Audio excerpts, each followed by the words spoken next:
ভাই সরাসরি গাড়িতে উঠে ফেলি, গাড়িতে তুলে ফেলেন ভাই, উঠান। নারায়ণগঞ্জের ব্যাপার ব্লিডিং পেয়েছিল তো স্যার, ওই জন্য লিখছিলাম আর কি।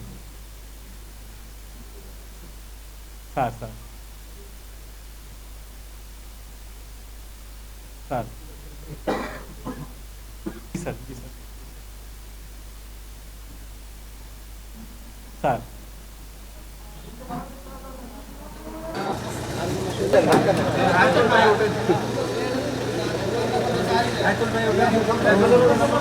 গত মাসের 17 তারিখে একটা মামলা হয় শেরপুর সদর থানায়, প্রতারণার মামলা।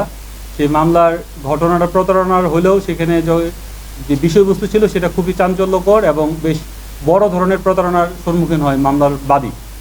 এই ঘটনাটা আমরা জানতে পারি যে ওনার একটা ছোট মেয়ে 13 বছর বয়সী, তাকে বিভিন্নভাবে কবিরাজ নামধারী কিছু লোক প্রতারণার ফাঁদ পেতে তার কাছ থেকে প্রায় 3.5 লক্ষ টাকার মতো টাকা বিকাশে এবং নগদে নিয়ে নেয়।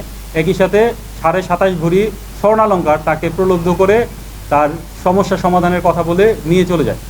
এই তথ্য পাওয়ার সাথে সাথেই আমাদের পিবিআইয়ের প্রধান এডিশনাল আইজিপি জনাব মোস্তফা কামাল স্যার অবগত হয়ে আমাকে সরাসরি স্যার বলে যে মামলাটা নিয়ে কাজ করার জন্য।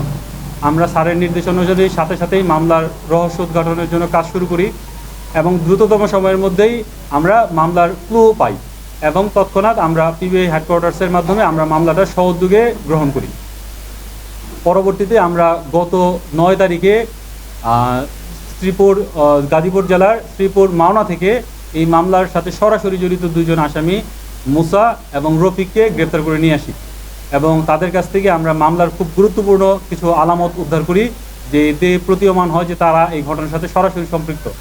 তাদের সেই আলামত জব্দের পাশাপাশি আমরা তাদের জিজ্ঞাসাবাদে আজকে আমাদের যে মূল আসামি, এই ঘটনার যে মূল পরিকল্পনাকারী এবং এই ঘটনার একদম টোটালটা সে নিজে স্বর্ণালঙ্কার নেয়া থেকে শুরু করে আর্থিক লেনদেনের বিষয়টা সে নিজেদেরই তদারকি করছে এবং নিজেই এখান থেকে স্বর্ণালঙ্কার শেরপুর যে নিয়ে আসছে, তাকে আমরা তার নাম ঠিকানা জানতে পারি।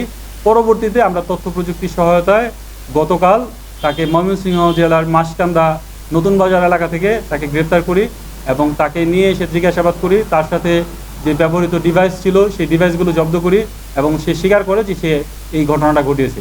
পরবর্তীতে তার স্বীকারোক্তি মূলে তাকে নিয়ে অভিযান পরিচালনা করে তার বাড়ি পার্শ্ববর্তী বাগান থেকে মাটি খুঁড়ে এই যে প্রতারণায় যে হাতিয়ে নেওয়া প্রায় 27.5 ভরি স্বর্ণালঙ্কারের মধ্যে 25 ভরি 9 আনা 4 রতি স্বর্ণালঙ্কার আমরা উদ্ধার করি বাদীকে সাথে নিয়ে এবং বাদীর শনাক্ত মতে সেই স্বর্ণালঙ্কার আমরা জব্দ তালিকা মূলে জব্দ করি। এই ঘটনায় আমরা 3 জন আসামি টোটাল গ্রেপ্তার করেছি এখন পর্যন্ত, মুসা, রফিক এবং মনির।